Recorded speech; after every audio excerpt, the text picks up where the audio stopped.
सभी को सादर जय जिनेन्द्र। क्लास प्रारंभ करते हैं। नपाठ प्रारंभ करेंगे। नमो वरिहंतानं, नमो सिद्धानं, नमो आयरियानं, नमो वज्झायानं, नमो लोये सव्य साहुनम।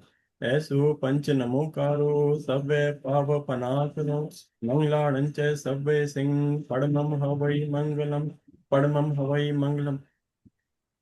देवगुरु कृपा से जो कुछ मैंने समझा है जाना है उसके अनुरूप आपके सामने चर्चा करने का भाव रखूंगा। हमारा विषय चल रहा है 12 व्रत के स्वरूप का।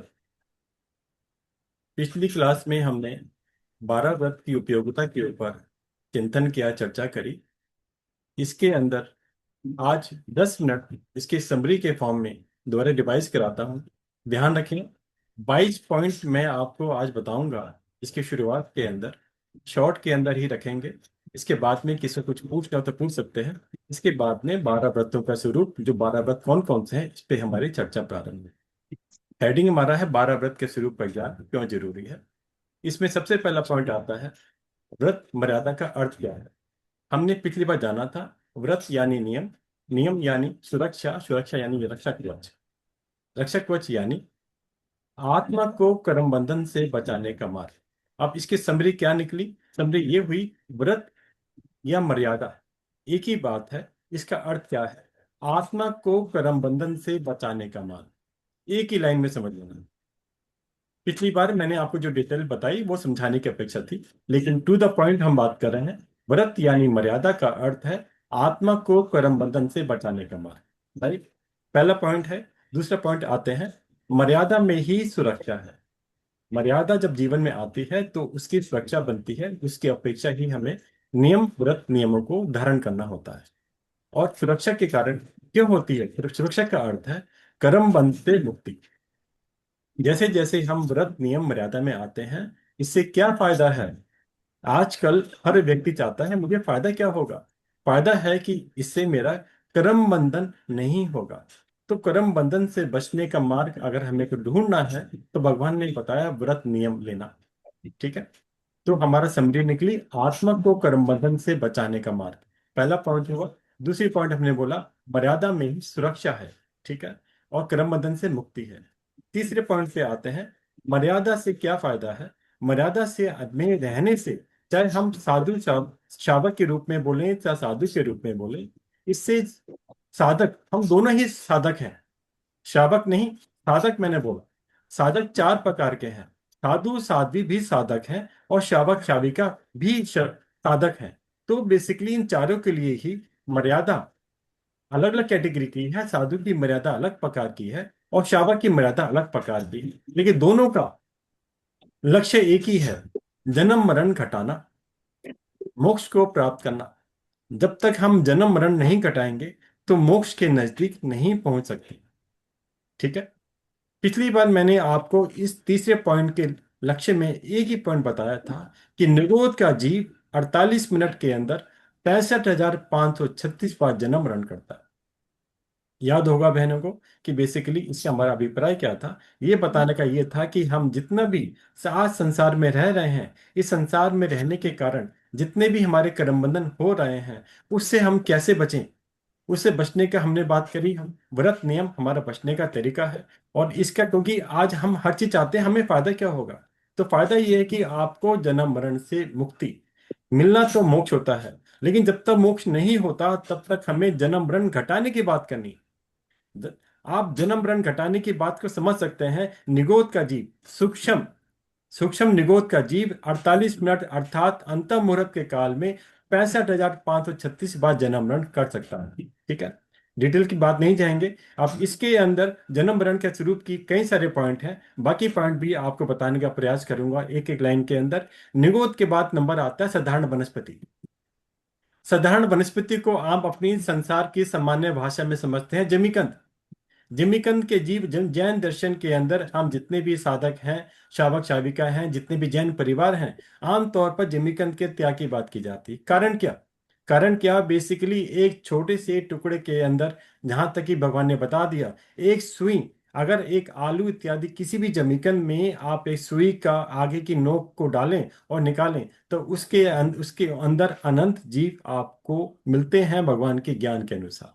ठीक है। तो यहाँ पर जीवों की बात नहीं, मैंने जन्म मरण अपेक्षा से टॉपिक शुरू करा है। तो जो जमीकंद का जीव है वो एक 48 मिनट के अंदर 32,000 बार तक जन्म मरण करता। कितनी बार? 32,000 बार तक। तो पहले हमने बात करी निगोद के जीव की। निगोद के 4 कैटेगरी हैं, डिटेल पे नहीं जाता, सिंपल आप निगोद समझ लें। सूक्ष्म निगोद की हमने बात करी। दूसरा पॉइंट मैंने आपको साधारण वनस्पति अर्थात जमीकंद का बताया, जिसमें जीव 48 मिनट में 32,000 बार जन्म मरण करता है। तीसरे नंबर पे आता है प्रत्येक वनस्पति। जमीकंद को छोड़कर शेष जो वनस्पति है उसको हम प्रत्येक वनस्पति बोलते हैं, अर्थात एक बीच में एक जीव। ये कितनी बार जन्म मरण करते हैं? ये जीव भी 16,000 बार जन्म मरण करते हैं मात्र 48 मिनट के अंदर।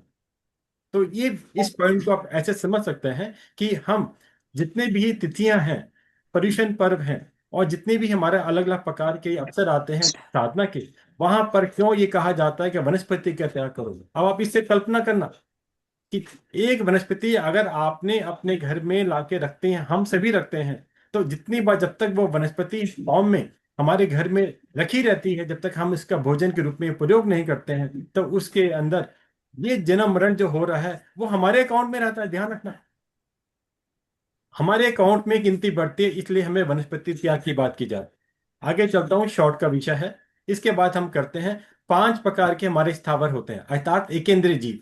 तो अभी हमने बात करी मात्र वनस्पति की। अब रहेगा 4 शेष, जिसमें आता है पृथ्वी का है, अप का यानी पानी, तेव का यानी अग्नि, और वायु का है, आप वायु समझते ही हैं। ये चारों मोबाइल ये चारों जीव बंद कर कितना देखेगा तू?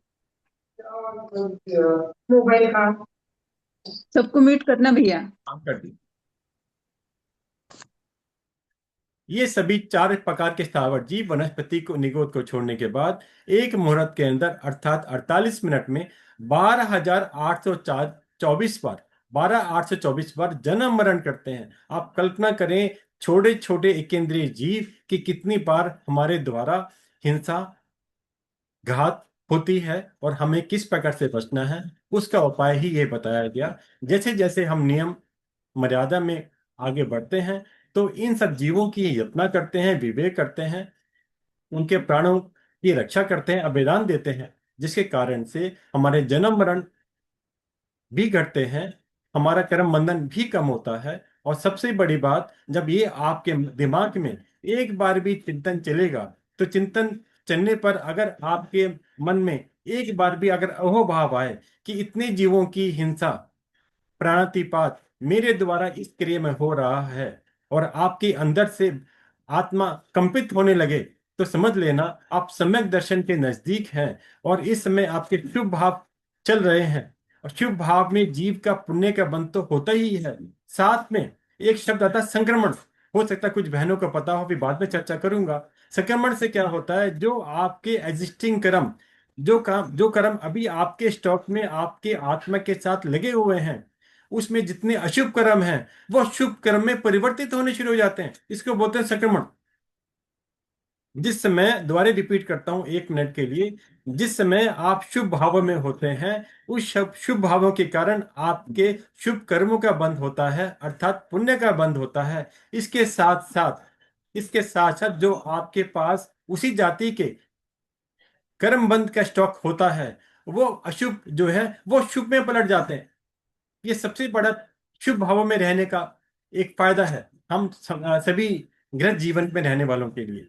इसी प्रकार अगर जिस समय आप अशुभ भावों में होते हैं, पाप क्रिया करते हैं, पाप क्रिया के भाव होते हैं, उस समय न केवल आपके नया पाप का बंध हो रहा होता है, बल्कि पुराने संचित हुए पुण्य भी पाप में बदलने लगता है। इन दोनों बात को ध्यान रखना, नोट कर लेना। बाद में चर्चा करनी है तो पूछ सकते हैं। अभी मेरा विषय सिर्फ शॉर्ट में समझाने का है, इसलिए आगे बढ़ रहा हूँ। ये मैंने अभी चर्चा करी आपको एकेंद्रिय की, अर्थात सूक्ष्म जीवों की अपेक्षा, आप समझ सकते हैं। अब दूसरे नंबर पे आता है बेंद्रिय, 2 इंद्रिय वाले जीव। ये 48 मिनट में 80 बार जन्म मरण करते हैं। उसके बाद 3 इंद्रिय वाले जीव, ये 60 बार तक जन्म मरण कर सकते हैं। चौथे नंबर पे आता है 4 इंद्रिय वाले चौरेंद्रिय जीव, ये 40 बार तक 48 मिनट मात्र में जन्म मरण करते हैं। उसके बाद आता है असन्नी पंचेंद्रिय जीव, जिसमें मन नहीं होता लेकिन पंचेंद्रिय, पांच इंद्रिय वाला जीव होता है। वो 24 बार तक जन्म मरण करता है। और सबसे अंतिम में आता है सन्नी पंचेंद्रिय जीव, जो 48 मिनट में मात्र एक बार जन्म मरण कर सकता है। अनिवार्य नहीं है, कर सकता है। आप इस श्रृंखला से, जन्म मरण की श्रृंखला से, जब मैंने इस पॉइंट को, तीसरे नंबर पे इस पॉइंट को प्रारंभ किया कि मर्यादा में रहने से जन्म मरण घटते हैं, तो इस प्रकार आप कल्पना करें, चिंतन करें, किस किस प्रकार से हम मर्यादा रहने हम रहेंगे, तो किस प्रकार से हमें उसका फायदा मिलता है। हम सभी आज फायदे के शब्द को समझते हैं, इसलिए मैं फायदे का शब्द प्रयोग में लेके आ रहा हूं। ये आगम का वर्ड नहीं होता। हम तो यहाँ लाभ की बात करते हैं, पुण्य की बात करते हैं, निर्जर की बात करते हैं। सिर्फ मैंने सामान्य शब्द में आपको बताने का प्रयास किया। इसके बाद आगे चलते हैं। आप इसके बाद एक पॉइंट बताना चाहूंगा इसी के अंदर ही। ये तो आप कंपैरिजन की बात कर रहा हूं, मैंने पिछली बार भी आपको बताया था। इसके बाद जैसे हमने बोला कि निगोद एकेंद्र से पचिंद्र तक की हमने बात करी, ठीक है ना। ये बात आप समझ सकते हैं, तिर्यंच और मनुष्य की अपेक्षा, देव और नारकी की अपेक्षा से नहीं। अभी यहां मैं देवता की अपेक्षा की बात करता हूं। देवता में जो हमारे अनंत विमान के देव हैं, 26वें देवलोक के देव हैं, वो उनकी काल मर्यादा 33 सागरपम की होती है। अनंत काल होता है जिसका आप कल्पना नहीं कर सकते। कभी समय है तो कभी मुझसे पूछ सकते हैं।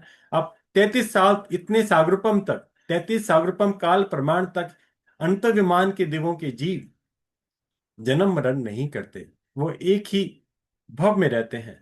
आप कंपैरिजन करके अनुमान लगा के देखना, चिंतन करना। आप कैलकुलेशन तो नहीं लगा सकते, कल्पना करना कि एक जीव है जो 33 सागरपम काल प्रमाण तक जन्म मरण नहीं करता, और एक निगोद का जीव है जो 48 मिनट में ही 65,536 बार जन्म मरण करता है। तो हमें अगर जन्म मरण की श्रृंखला को घटाना है, कम करना है, तो हमें अपने जीवन में मर्यादा में आना पड़ेगा। ठीक, इसी पॉइंट पे यहीं तक रखता हूं। चौथे पॉइंट पे आते हैं। धर्म की कीमत समझने पर ही उसका आकर्षण होता है। नोट करना, धर्म की कीमत समझने पर ही उसका आकर्षण होता है, और नियमों की गहराई समझने पर ही उसका अनुसरण सरल होता है। इसका अर्थ क्या हुआ? जितनी हमने चर्चा पिछली क्लास में करी, आज हम इस सेशन में चर्चा कर रहे हैं। ये सिंपल बताने का भाव यह है कि हमें मर्यादा में जीवन से लाभ क्या होने वाला है, इससे हमारे जीवन पे क्या प्रभाव पड़ने वाला है। जब तक मैंने पिछली बार भी समय लगाया, आज भी इस पे समय लगाने का प्रयास करूंगा, ताकि आपको 12 व्रतों की, अर्थात मर्यादा की, नियम की इंपॉर्टेंस पे आकर्षण आए, इसके चिंतन चले कि इसके फायदा कितना है, किस प्रकार से हम अपनी आत्मा का फायदा कर सकते हैं, अपनी आत्मा का उत्थान कर सकते हैं। तभी आप 12 व्रतों को आगे समझने का मन से प्रयास कर सकते हैं, अपनी आत्मा को भावित कर सकते हैं। तो मैंने बताया, धर्म की कीमत समझने पर ही, धर्म की कीमत यहाँ पे अर्थ है धर्म की अपेक्षा, नियम की अपेक्षा, मर्यादा की अपेक्षा। आप यहाँ पर धर्म की जगह मर्यादा लिख लो, आज की अपेक्षा मर्यादा की कीमत क्या है। मर्यादा की कीमत समझने पर ही उसका आपको आकर्षण होगा, और आकर्षण होने से क्या फायदा होगा? जो नियम मर्यादा की गहराई हम मैं बता रहा हूं, मेरी अपनी स्वयं की नहीं है, गुरु से सीखी है, समझी है, तीर्थंकर वाणी है। ये समझने पर इसके ऊपर पालन करना, इसका अनुसरण करना, इसको जीवन में धारण करना आसान हो जाता है। क्योंकि जब तक हमें इसका फल नहीं पता होता, तो हमारे मन में अट्रैक्शन नहीं आता। ठीक है। दूसरा पॉइंट इसी के अपेक्षा से एक लाइन और है इसकी। जब किसी भी जीव को धर्म का स्पर्श हो जाता है, धर्म धर्म आत्मा में प्रवेश कर जाता है, उसमें क्या होता है? उसके जीवन में परिवर्तन आता है। परिवर्तन आने से क्या फायदा होगा? जीवन को बदलने के लिए धर्म को समझना जरूरी है। परिवर्तन आने के बाद जीवन, जो नियम है, मर्यादा है, व्यक्ति आसानी से इसको जीवन में अपना पाता है। इसलिए जो 12 व्रत हैं, इसमें एक व्रत को छोड़कर शेष व्रत श्रावक, तिरंज श्रावक श्राविका ग्रहण कर सकते हैं। आप चिंतन करें, आज जो श्रावक हमने बात करी, मनुष्य मनुष्य ने की, ये तो हम वर्तमान में हम लोग आपस में जानते हैं। आपको पता है, जितने तिरंज हैं हमारे, पांच इंद्रिय वाले तिरंज, चाहे कुत्ता, बिल्ली इत्यादि, जितने भी, मछली इत्यादि, जितने भी आप जानते हैं, समझ सकते हैं, वे भी श्रावक भगवान के ज्ञान में हो सकते हैं, पांचवा गुणस्थान में हो सकते हैं। पांचवा गुणस्थान का मतलब सम्यक दर्शन युक्त हो सकते हैं। तब वो नियमों की गहराई समझकर अपनी तिरंज योनि में रहने के बावजूद अपने जीवन का उत्थान कर सकते हैं। तो हम और आप क्यों नहीं? इसको इस प्रकार चिंतन करें। इसलिए मैंने बोला, तब जीव का धर्म से स्पर्श हो जाता है, स्पर्श यानी उसको ज्ञान हो जाता है, मर्म स्पर्शी हो जाता है, चिंतन आ जाता है, उसमें कहीं ना कहीं नियमों को धारण करने की भावना बनती है, और इसी को ही हम कहते हैं जीवन में परिवर्तन होना। तो इसलिए जीवन को बदलने के लिए धर्म को समझना जरूरी है। और धर्म को समझने पर क्या होता है, हम अपनी इंद्रियों पर नियंत्रण करने का प्रयास करते हैं। आज हम पांच इंद्रिय हैं। पांच इंद्रिय के अंदर आप देखेंगे हमारे कान तो खुले हैं, हमारी आंखें भी खुली हैं। इससे क्या हो रहा है, हर समय कोई कोई भी चीज हमारे काम की है या नहीं, लेकिन उसके बावजूद आप देखेंगे कहीं ना कहीं हमारे कानों के अंदर वो शब्द पड़ते हैं, हमारी आंखों के सामने वो वस्तु, वो कोई भी चीज, चाहे मूवी हो, पिक्चर हो, कोई वस्तु हो, कोई कपड़े हो, चाहे खाने की वस्तु हो, वो टकराती है। आप कल्पना करें, आप रास्ते में चल रहे हैं, आप गाड़ी में बैठे हैं, आप ड्राइव कर रहे हैं या आप स्कूटी पे चल रहे हैं, आपने आस पास में रेडी देखी जिसके ऊपर कोई खोमचा अर्थात कोई कोई टिक्की लगी हुई है कि कोई सब्जी वाला लगा है। आप रुके भी नहीं, लेने भी नहीं, लेकिन वहां पर क्योंकि आपकी आंख, छुतेंद्रिय इंद्रियां, आंखों की दृष्टि अब वहां पड़ती है, तो वहां दृष्टि पड़ती ही आपके मन में भाव आते हैं, अच्छा आजकल ये भी आना शुरू हो गया, अच्छा आज आज हम इसको खरीद कर इसको टेस्ट करेंगे। तो ये भाव कहाँ से आया, ये आपकी आंखों की इंद्रिया, जिसको हम चक्षु इंद्रिय बोलता हूँ, ये देखने के बाद आपके मन में अलग अलग प्रकार के भाव आने लगे। तो अगर आप इसको त्याग करके चलें तो आप देखेंगे, त्याग कैसे करना है, त्याग ये करना है जब चल रहे हैं तो दृष्टि को अपना एक केंद्र, अपना केंद्रित रखनी है, ताकि आपको ये सारी चीजें आपके सामने ना आए। तो जैसे जैसे आप ऐसा करेंगे आप देखेंगे आप पे कर्म बंधन कम होते हैं। क्यों होंगे, क्योंकि आपकी उसके प्रति आसक्ति नहीं आ रही है, आपने देखा ही नहीं। जब आपकी नजर ही नहीं पड़ी तो नेचुरली आपका उसके प्रति राग और द्वेष उत्पन्न नहीं होगा। तो ये कारण बताने का है किस प्रकार से आप अपने जीवन में भावित कर सकते हैं एक एक इंद्रियों को वश में करने के लिए। यहाँ पे वश के में करने का मतलब साधुपना नहीं है, वीतरागी नहीं है। सिंपल इस पे हमें प्रयास करना है कि हम अपनी दृष्टि को उस पर रखे ही नहीं। और यहाँ पर एक बात बताना चाहूंगा, देखना और दिखना दो अलग अलग चीजें होती हैं, ध्यान रखना। जो मैंने अभी आपको उदाहरण दिया है, चलते हुए हमारे आसपास की चीजों का दिखना, वो दिखना अलग बात है। आप कोई आप कार ड्राइव करें या स्कूटी ड्राइव करें, और जब आप चलते हैं तो आप आगे का देखे चलते हैं, तो उस देखने के कारण आप बहुत सारी चीजें आपको दिख रही होती हैं। दिखना, दिखने में उपयोग नहीं है।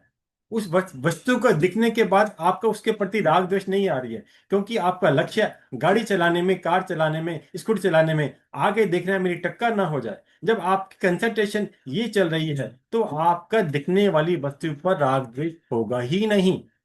वो कब आता है राग द्वेष, जब आप उसको दिखता नहीं है, देखते हैं।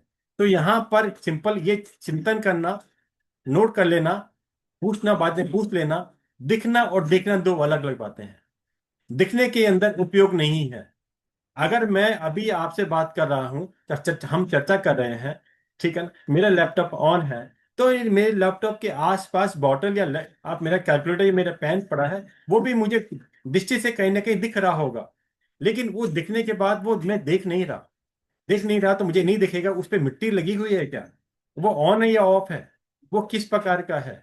तो मैंने आपको उदाहरण देके स्वयं का अभी का इस मोमेंट का बताया। मेरे एक तरफ फोन भी रखा हुआ है, एक कैलकुलेटर रखा है, एक पेन रखा है, एक पानी की बोतल रखी है, लेकिन मैं देख नहीं रहा, वो दिख रही है क्योंकि मेरी स्क्रीन के आसपास में है। तो वस्तु का दिखना अलग है, लेकिन मैं अपनी दृष्टि आपसे लैपटॉप से हटाकर उस बोतल के ले जाऊं, तो जैसे मैंने अपनी दृष्टि को बोतल की ओर किया, तो मैंने बोतल को अब देखा है, दिखे नहीं है, अब देखा है। तो इसी प्रकार आप जीवन में हर समय आप कोई भी क्रिया कर रहे हो, आपको अपनी इंद्रियों को केंद्रित करना है। इससे क्या होता है, एक तो कंसंट्रेशन बढ़ती है, वो उस कार्य के अंदर यत्ना रहती है। दूसरा, आपकी इंद्रियां अनर्थ की क्रिया में नहीं लगती। तो हमें अपनी आंखों पर, कानों पर और अपने हर प्रकार से जितने भी हमारी पांचों इंद्रिय हैं, तो इन्हें हमें नियंत्रण में रखने का प्रयास करना होता है। चाहे आप समय साधना करें, चाहे आप औषध में हो, तो ये इंद्रियों का नियंत्रण आपको हर समय करना होता है। ये मत समझना कि सिंपल एक समय की बात करी या ड्राइविंग की बात करी। मैं ड्राइविंग का आपको सिंपल एक एग्जांपल देकर समझाया है, जिसमें आप ड्राइविंग कर रहे हैं तो आपको क्या दिखता है, क्या देखना है और आपका कंसंट्रेशन क्या है। तो सिंपल मैं अपने पॉइंट पे आ रहा हूँ। धर्म को समझने पर हम अपनी इंद्रियों पर नियंत्रण करने का प्रयास करते हैं।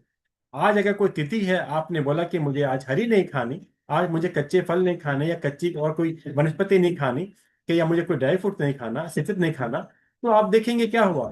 तो आपकी इंद्रियां तो बहुत ही चोर वाली हैं, उसको तो टेस्ट पसंद है।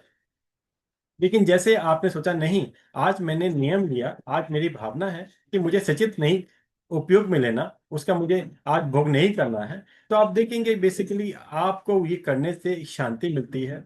आपको उन वस्तुओं को देखने पर भी आपका राग द्वेष उत्पन्न नहीं होता है। तो एक एग्जाम्पल देने के समझाया। तो पॉइंट यही था, धर्म को समझने पर हम अपनी इंद्रियों पर नियंत्रण करने का प्रयास करते हैं। इस पॉइंट को बताने के लिए मैंने दो तीन एग्जाम्पल देकर आपको बताने का प्रयास किया। अब पांचवें पॉइंट पे आ रहा हूं। व्रत नियम क्यों जरूरी है? इसके अंदर व्रत नियम मर्यादा का जो आशय है, जो इसका अर्थ है, जो लक्ष्य है, वो है अशुभ से निवृत्ति। आप सोच रहे होंगे कि हम बात मर्यादा की कर रहे हैं, 12 व्रत की कर रहे हैं, तो हुआ इससे हुआ क्या? बेसिकली मर्यादा का अर्थ क्या हुआ? मर्यादा का अर्थ है कि हम जैसे हम बाहर भागेंगे, बाहर जाएंगे, एक एक लिमिट क्रॉस करेंगे, तो हमारे कर्म बंधन वाली स्थितियां प्रारंभ हो जाती हैं। कर्म बंधन का मतलब क्या होता है? अशुभ। कर्म बंधन, हम जब कर्म बंध की बात करते हैं, हम कहते हैं अशुभ की बात करते हैं। तो जैसे ही आपने अपनी इंद्रियों पर अंकुश लगाया, आप मर्यादा में आए, तो आप समझना इसका जो एक मेन पॉइंट है वह अशुभ से निवृत्ति, अर्थात पाप से निवृत्ति। ये सबसे बड़ी कंसेप्ट है, फायदा है नियम में, मर्यादा में, 12 व्रत में आने का। छठा पॉइंट आते हैं। मैंने आपको चर्चा की थी पिछली बार, श्रावक श्राविका एक पोस्ट है, एक जिम्मेदारी है, जिन शासन के प्रति एक दायित्व है। तो बेसिकली आप ये ना समझे कि 12 व्रत एक क्या चीज है। इसका हर एक का एक बहुत गहरा इसका अर्थ है। चिंतन करने पर वो अर्थ आपको फलीभूत होगा, आपको आभास होगा। आप इसको, मैंने पिछली बार काफी डिटेल में आपको चर्चा करके बताई थी कि हर समय, हर क्षेत्र में साधु सतियां, साधु संत नहीं हो सकते, लेकिन श्रावक श्राविका हर क्षेत्र में समानता रहते हैं। इस कारण से आपका दायित्व है जिन शासन के प्रति अपना कर्तव्य निभाने का, जिम्मेदारी निभाने का, दायित्व निभाने का, ताकि साधु साध्वी की एब्सेंस के अंदर, उनके अभाव के अंदर, आप जिन शासन एक दूसरे के प्रति, जितने भी हमारे आसपास में रहने वाले हैं, श्रावक श्राविकाएं हैं, उनको सहभागी बने। इस प्रकार से हमारा ये पॉइंट था। अब इसी का एक कनेक्टिंग पॉइंट 7 नंबर पे आ रहा हूं। स्वयं का कल्याण पर का कल्याण में सहयोग करना, जिज्ञासन सेवा है और धर्म पर भावना है। इस पॉइंट को भी हमने चर्चा की थी डिटेल के अंदर। फिर यहाँ पर बताना चाहूंगा, यहाँ पे बताने के लिए, इस पॉइंट को बताने के लिए मैंने एक शब्द प्रयोग किया था, भेद विज्ञान। स्वयं का कल्याण करना अर्थ है अपनी आत्मा का कल्याण करना। अपने शरीर का कल्याण करने की बात नहीं करी हमने, भगवान ने नहीं करी अपने शरीर के कल्याण करने की बात। भगवान ने कहा है सिर्फ अपनी आत्मा का कल्याण करना। और जब हम अपनी आत्मा के कल्याण करने की बात करते हैं, उसे हम कहते हैं स्वयं का कल्याण करना। और स्वयं का कल्याण करने का अर्थ है कि हमने भेद विज्ञान को समझना है।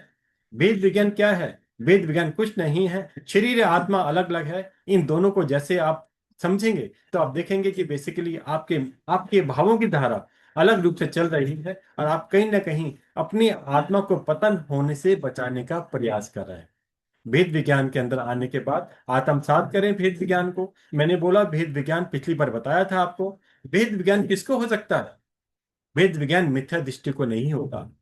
भेद विज्ञान जीव को हमेशा सम्यक दर्शन स्पर्श करने के बाद होता है। स्पर्श करने का मतलब है जब हम किसी जीव को बोले सम्यक दर्शन की प्राप्ति हो गई, सम्यक हो गया, ये सब एक ही शब्द है, तभी जीव को भेद विज्ञान संभव है, अन्यथा नहीं। समझ लेना, शब्द में बोलना कि शरीर अलग है, आत्मा अलग है, बहुत सरल है, लेकिन इसका संबंध मिथ्यात्व को तोड़ने से है, मिथ्यात्व को त्यागने से है, सम्यक दर्शन को आत्मसात करने से है।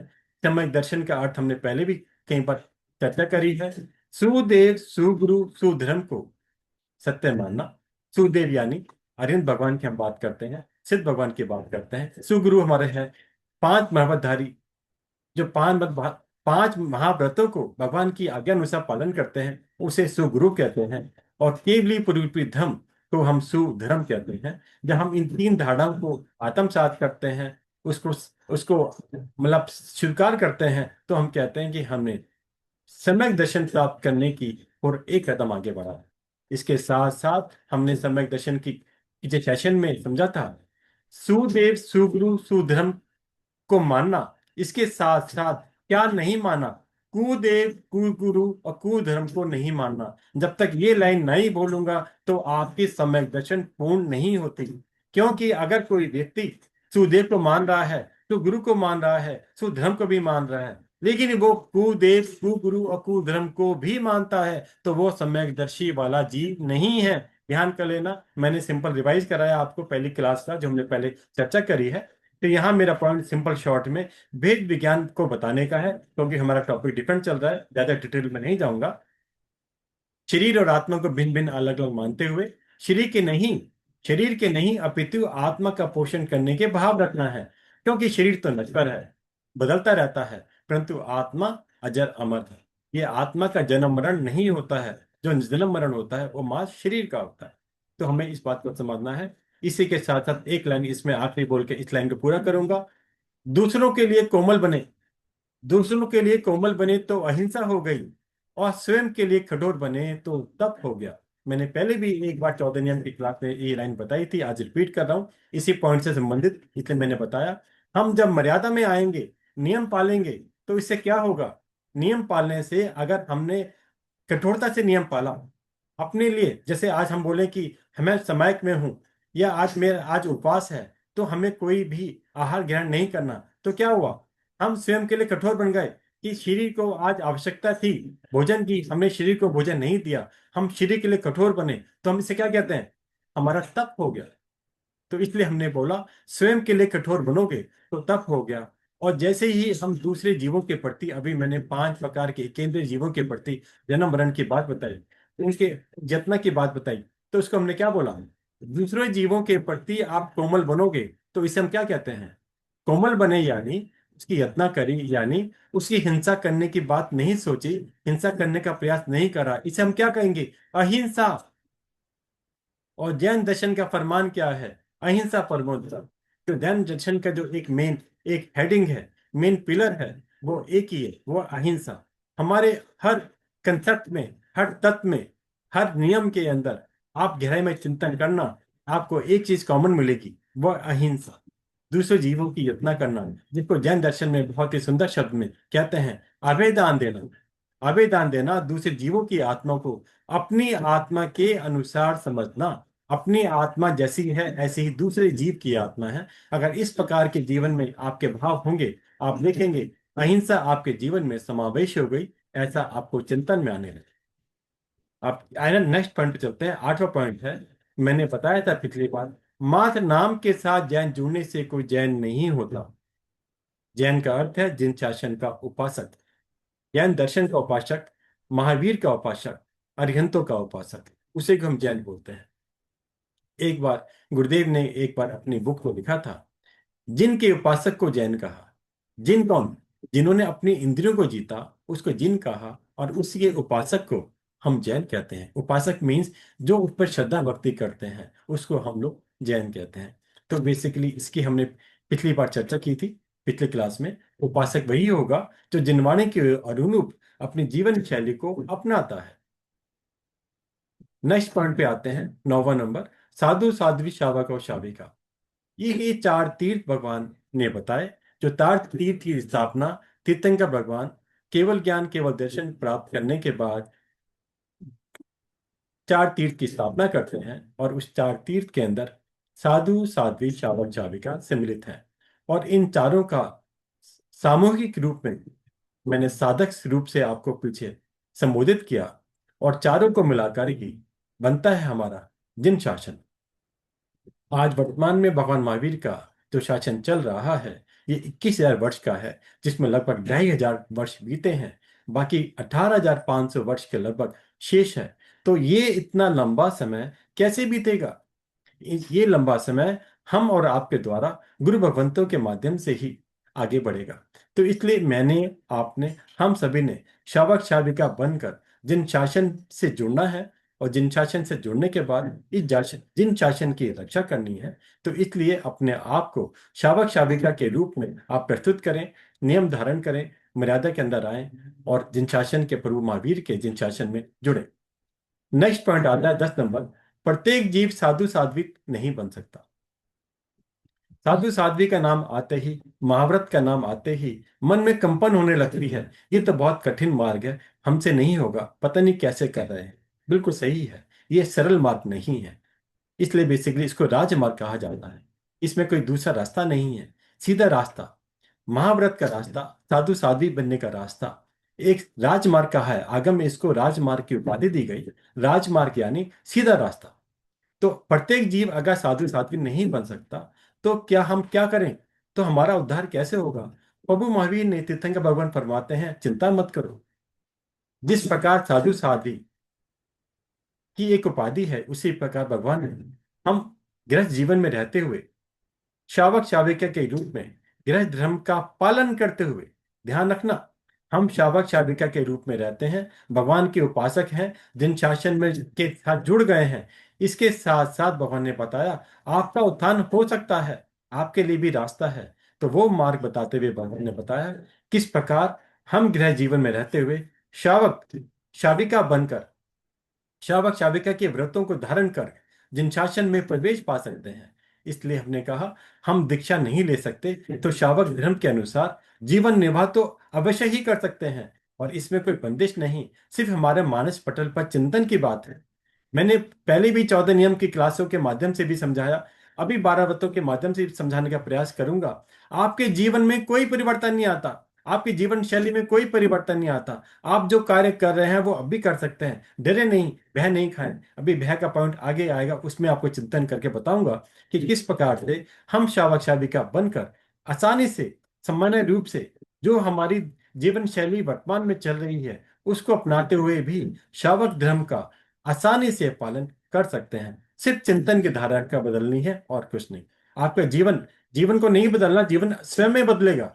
सिंपल चिंतन बदलने की आवश्यकता है कि फिजूल के अंदर मैं कर्म बंधन कर रहा हूं, मैं कैसे बचूं। आगे के पॉइंट में समझाऊंगा आपको, इसके बारे के अंदर ही 11वें पॉइंट के अंदर आते हैं। मैंने पिछली बार आपको उदाहरण देकर समझाया, जिस प्रकार खाली डिब्बा जन्म के साथ मिला जैन शब्द की भांति है।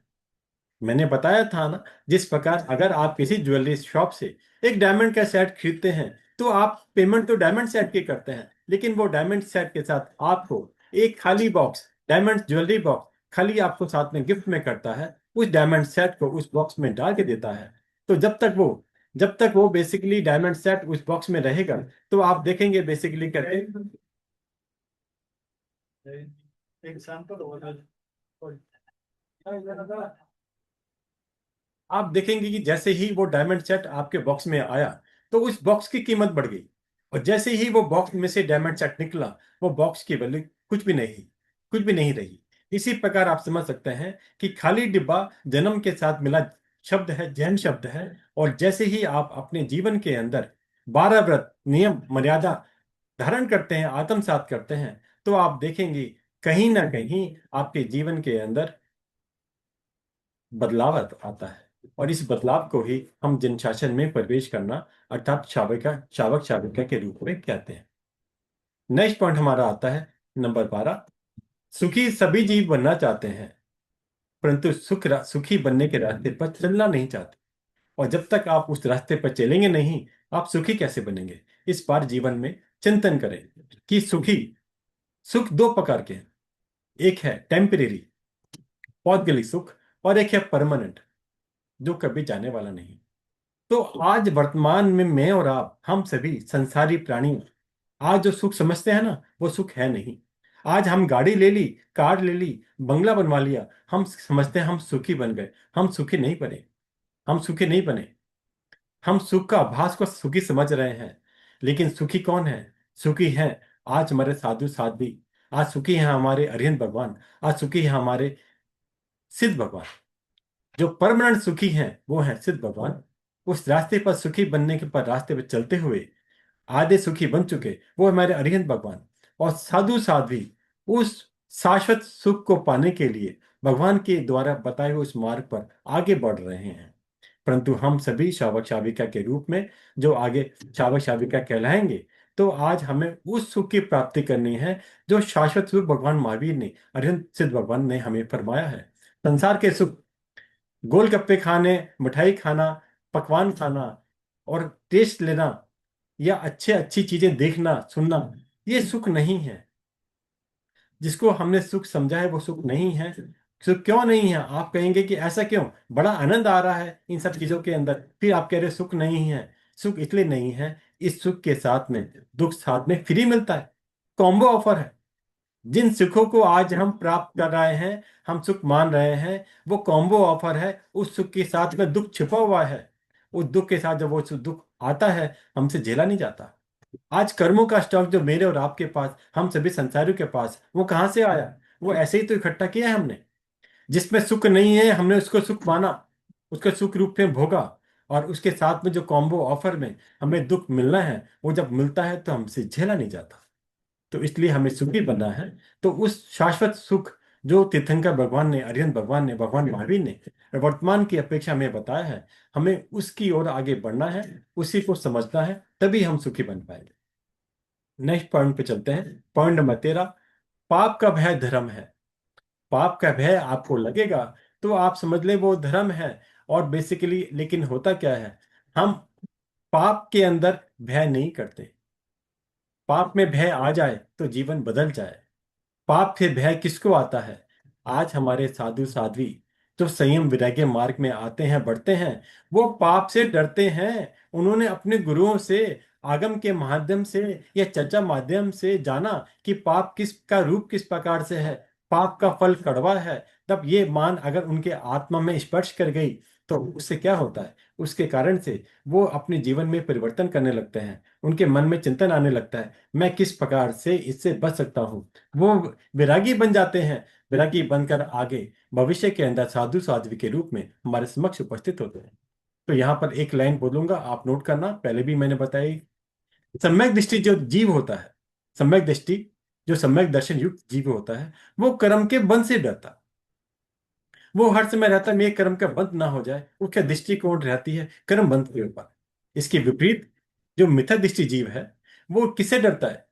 वो कर्म के बंध से नहीं डरता, वो डरता है कर्म के उदय से। जो कर्म जब हमारे आपके सामने आता है, हमसे वो भोगा नहीं जाता। हमारे आंसू टपकते हैं, हमारी आत्मा भावित होती है कि मुझसे नहीं भोगा जा रहा। लेकिन वो आया कहां से? किसी और ने भेजा? नहीं, वो आप स्वयं का लेटर है। गुरुदेव फरमाते हैं कई बार, आपने एक लेटर लिखा, एक लेटर में खूब गालियां लिखी, खूब अपशब्द लिखे, और आपने उस लेटर को पोस्ट कर दिया। किसके एड्रेस पे? स्वयं की एड्रेस पे। ध्यान से सुनना। आपने एक लेटर लिखा, उस लेटर के अंदर आपने सारे अपशब्द लिखे जो आप सुनने योग्य आपके नहीं हैं, जो आपको पसंद नहीं आते हैं, और आपने उसी लेटर को बंद किया, लिफाफे में डाला, और उसको अपने ही नाम और एड्रेस लिखकर कुरियर कर दिया। एक दिन 2 दिन के बाद वो लेटर आपके पास पहुंचता है। आप उसको पढ़ते हैं और आपको बहुत गुस्सा आता है। किसकी हिम्मत ये ऐसे शब्द मेरे लिए लिखे उसने? लेकिन आप भूल जाते हैं वो आपके स्वयं का लिखा हुआ है, किसी और ने नहीं लिखा। आपने स्वयं अपने हाथ से, अपने पेन से वो लेटर लिखा, वो शब्द लिखे जो अप्रिय शब्द थे, अपशब्द थे, जो आपको नहीं चाहते थे आप, लेकिन उसने आपने स्वयं लिखा, जिस प्रकार आपने कोरियर किया। इसी भांति, इसी भांति हम जितनी भी पाप क्रिया करते हैं, वो समझ ले उस लेटर लिखने के समान है, जिसमें सारे अपशब्द लिखे हुए हैं, अप्रिय शब्द लिखे हुए हैं। लेकिन जब वो हमारे सामने आता है, जब उसका फल हमारे सामने आता है, जब वो पाप का फल हमसे भोगा नहीं जाता। इसलिए मैंने आपको कोटेशन बताई। सम्यक दृष्टि जीव कर्म से बंध डरता है, वो हर समय सचेत रहने का प्रयास करता है। जिस समय वो हिंसा कर भी रहा होता है, वो मन में ग्लानि भाव आता है। मैं पहले कई बार की क्लास में आपको एक चर्चा एक माध्यम से बताई थी। आप बहनें रसोई बनाने के लिए, भोजन बनाने के लिए रसोई घर में जाती हैं। वहां पर आपको पता है भोजन बनाना है, परिवार का दायित्व है। आपने बेसिकली वनस्पति भी प्रयोग लेनी है, अपकाय का भी, पानी का भी उपयोग होता है, कच्चे पानी का उपयोग होता है, तेल का यानी अग्नि का भी प्रयोग होता है, और सभी चीजों का उपयोग आप करते हैं। और इसमें अधिकतर चीजें जीव युक्त हैं, सचित हैं। और उसके उसकी आपका भोजन बनाने के अंदर उन जीवों की घात नियमा हो रही है। लेकिन उस समय आपके भाव ये नहीं है कि यार आज तो ये खाते हैं, आज मजा आएगा। अगर आपकी आंखें खुली हैं, आपके कान में घंटी बज रही है, बेटा ये कर रहा है ना, तुझे ही भोगना पड़ेगा। अगर इस प्रकार के भाव मन में आते हैं, घंटी बज जाए, तो समझ लेना आप सम्यक दृष्टि जीव की ओर कदम बढ़ा रहे हैं। आप कर्म से डर रहे हैं, कर्म मन से आपको डर लग रहा है। तो ये सारी धारणा अगर आती है, तो उस समय उसी क्रिया को करते समय अगर सम्यक दृष्टि करता है, उसका कर्मों का अल्प बंद होता है, थोड़ा बंद होता है। और उसी क्रिया को करने के अंदर अगर मिथ्या दृष्टि जीव करता है, उसके बड़े कर्म बंद का बंद होता है, ज्यादा कर्म का बंद होता है। क्यों? क्योंकि दृष्टि का परिवर्तन नहीं हुआ है। मित्र जिस जीव हर कार्य कर रहा है, हर्ष उल्लास के साथ कर रहा है, वो सुखी बनने के लिए कर रहा है। अगर आप में कोई बहन कोई चीज भोजन की बनाए और ये कल्पना करके बताए कि मैं ये बनाकर आगे परोसूंगी, आगे किसी पर रखूंगी, मैं पूछूंगी बताओ कैसे लगा, ये मेरी स्पेशलिटी है, ये व्यक्ति मेरे हाथ का खाना पसंद करते हैं, आप समझ लेना, चिंतन कर लेना, आप कितना घोर क्रम का बंद करने के ऊपर कदम बढ़ा रहे हैं। ये चिंतन मात्र, अभी आपने परोसा नहीं है, वो भोजन बना भी नहीं है, सिंपल चिंतन में ये बात आई है। एक उदाहरण देके बता रहा हूँ, आप बहनें नहीं करती होंगी, एक एग्जाम्पल देके समझा रहा हूँ। तो इसकी भांति कोई भी चीज हो सकती। आप ड्राइव कर रहे हैं और आप सोचे कि मैं 100 की स्पीड पर ड्राइव कर रहा हूँ और देखो मेरे से बड़े कोई ड्राइवर नहीं है, ये सब एक ही बातें हैं। आप कोई भी क्रिया कर रहे हैं, जिस क्रिया करने में जीवों की हिंसा चालू है और आप उस जीव हिंसा कर कर हर्ष उल्लास खुशी बना रहे हैं, तो समझ लेना आप मिथ्या दृष्टि जीव हैं उस समय। और उसमें आपके कर्म बंध का जो बंध है वो ठीक ठाक अच्छी क्वांटिटी का हो रहा है। कल्पना करना, इसके विपरीत अगर आप समय दृष्टि जीव हैं, तो आप हिंसा करते समय आप उस हिंसा से डर रहे होंगे, सोच रहे होंगे कि मैं गृह जीवन में हूं, काश आज मैं गृह जीवन में नहीं होती, तो मेरे कर्मों का बंध कम हो जाता, रुक जाता। तो ये समय दृष्टि जीव का लक्षण है। तो मेरा हेडिंग था, पाप का भय धर्म है। तो आप इस टॉपिक को समझ सकते हैं। पाप का भय अगर मन में है तो आप समझ लेना आप धर्म क्रिया में हैं, आपका जीव धार्मिक है, तो आप जो है एक भगवान के बताए हुए मार्ग पर चलने का प्रयास कर रहे हैं। नेक्स्ट पॉइंट पे आता हूँ, पॉइंट नंबर 14। आज हम प्रत्येक जीव जितने भी हैं, संसारी प्राणी हैं, जितनी भी क्रिया प्रत्यक्ष में कर रहे हैं, करते हैं, चाहे वो चलने उठने बैठने की, खाने की, पीने की, इस सभी क्रियाओं से जितना कर्म बंध हो रहा है वो बहुत थोड़ा कर्म बंधन है। कर्म बंधन किससे ज्यादा है? आप कहेंगे ये बात क्या कह दी मैंने, आप पूरी बात समझना, फिर आपसे पूछूंगा बेसिकली। ये जितनी अभी आपका कर्म बंधन है वो बहुत थोड़े लेवल का है। क्यों? क्योंकि मैंने इसको कहूंगा ये अर्थदंड की कैटेगरी का। अर्थदंड का अर्थ होता है जो कार्य गृह जीवन में रहते हुए करने, मजबूरी में करने पड़ते हैं। आपको भोजन करना है, पेट पूजा करनी है, मजबूरी है आपकी, चलना पड़ता है, आपकी मजबूरी है। तो बेसिकली जितना भी जो रोटी कपड़ा और मकान और खाना पीना चलने की हम बात करते हैं, ये कुछ चीजें आपके मजबूरी की है। लेकिन इस मजबूरी के साथ में आपकी काफी क्रिया ऐसी होती हैं जो बेसिकली आप फिजूल की करते हैं, जिससे आप बच सकते हैं, बचने का प्रयास कर सकते हैं, जिसको हम बोलते हैं अनर्थ दंड की क्रिया। पहले भी हम काफी बार चर्चा हो चुकी। आज हमारा जीव, हम और आप सभी अनंत गुणा उन क्रियाओं से क्रमबद्ध कर रहे हैं जो हम कर ही नहीं रहे, करते भी नहीं, करेंगे भी नहीं। लेकिन क्योंकि हमने उसका त्याग नहीं करा, हमने उसकी मर्यादा नहीं करी। मैंने हमेशा एक नॉर्मल कोटेशन बोलता हूं, दोबारा रिपीट कर रहा हूं। आप बहनें अभी जुड़ी हुई हैं, आज इंडिया में होंगी, एग्जाम्पल के लिए बात कर रहा हूं। तो क्या आपको आज अमेरिका जाना है? आप कहेंगे ये कैसा प्रश्न कर दिया। मेरा कहने का अर्थ है, आपने अमेरिका नहीं जाना, और लेकिन आपने आज दिशा परिमाण 14 नियम में नहीं करा। आपने आज ये नहीं बोला आज मेरी 10 20 50 100 किलोमीटर की मर्यादा के उपरांत मेरा त्याग है। तो आपका संपूर्ण लोक प्रमाण की क्रिया आपकी चालू है, आपने मर्यादा नहीं करी। बार बार मैंने नियम मर्यादा के शब्द प्रयोग में ला रहा हूं बताने के लिए कि इस मर्यादा का अर्थ क्या है, किस प्रकार आप इससे बच सकते हैं। तो जैसे जैसे आप आगे बढ़ेंगे आप देखेंगे आपके जीवन में मर्यादा नियम आएगा, आप देखेंगे आपके पाप का बंध कम हो रहा है, आपके पापों के प्रति जागृति बढ़ रही है, आप अभय दान देने में ज्यादा आपकी रुचि लगती है। तो इस बात को समझने का प्रयास करें कि किस प्रकार हम उन क्रियाओं से बचें, कनेक्शन तोड़ें जो हम करते ही नहीं, करेंगे भी नहीं, लेकिन तोड़ा, नियम नहीं लिया। एग्जाम्पल के लिए काफी जीव ऐसे व्यक्ति होंगे जो नॉन वेज नहीं खाते होंगे, लेकिन उन्होंने आज तक नॉन वेज का नियम नहीं ले रखा। आप कहेंगे हम जैन हैं, हम नॉन वेज खाते ही नहीं। मैं आपसे पूछूंगा क्या आपने नियम धारण किया? क्या आपने डायरी में नोट किया? क्या गुरु भगवान के सामने आपने पचकान किया, प्रत्याख्यान लिया कि मेरे नॉन वेज का त्याग है, आजीवन भर मैं नॉनवेज नहीं ग्रहण करूंगा? तो जब तक आप वो मर्यादा नहीं करते हैं, तो जितने भी नॉनवेज है उसकी बेसिकली आपको क्रिया लग रही है, क्रिया से कर्म बंद होता है। इन बात को समझने का प्रयास करना बहुत बड़ा टॉपिक है, लेकिन ये पूरा टॉपिक भी आज हमारे 12 व्रतों से जुड़ा हुआ है। क्योंकि 12 व्रत यानी नियम, यानी मर्यादा। तो हम मर्यादा करने की तो बात कह रहा हूं आपको। 12 व्रतों के माध्यम से, 14 नियम के माध्यम से आप प्रतिदिन आजीवन वर्ष में किसी भी प्रकार से अपने आत्मा को उन कर्म बंधन से बचा सकते हैं जो आप करते ही नहीं, करेंगे भी नहीं और करना चाहते भी नहीं। लेकिन आपका नियम नहीं है। नियम की कीमत समझ। मैंने लास्ट बार एक क्लास में एग्जांपल देके बताया था, आपको दोबारा बताने का प्रयास करूंगा, इसी से जुड़ा हुआ है। एग्जांपल के लिए आपके घर में 10 लाख रुपए का एक बैग रखा है जिसे आपने बैंक में जमा कराना था। आप घर से बाहर चले गए, आपने बेटे बेटी को बोल के गए मुझे बाहर जाना है किसी काम से, आज बैंक बंद है, आप एक काम करना, कल ये बैग बैंक में ले जाकर अकाउंट में जमा करा देना। ठीक है ना?